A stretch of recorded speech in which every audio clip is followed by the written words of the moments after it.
बलिदान मास दिवस 9. राज दरबार भरला होता. सर्वांची नजर एकाच दिशेला.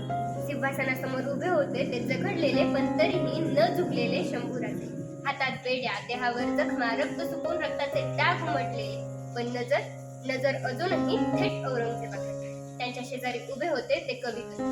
देह थकला होता पण शब्द अजूनही तलवारीच्या धारेसारखे. त्या दरबारातील शांततेला चिरत त्यांचा आवाज घुमू लागला. यावन रावण की सभा शंभू बंध्यो बजरंग. यावन रावण की सभा शंभू बंध्यो बजरंग. लहू लसत सिंदूर सम खूब खेल्यो रणरंग. राजन हो तुम साचे, राजन हो तुम साचे, खूब लढियो आज जंग. त्यो तुग तेज निहारिके, त्यगत त्यजत औरंग, त्यगत त्यजत औरंग. हे शब्द नव्हते, ती गर्जना होती. जखडलेलं शरीर होतं पण तेज अजूनही जिवंत होतं. औरंगजेबाला वाटलं की आज स्वराज्य झुकेल, पण त्या दिवशी झुकलं ते फक्त त्या औरंग्याचं सिंहासनच.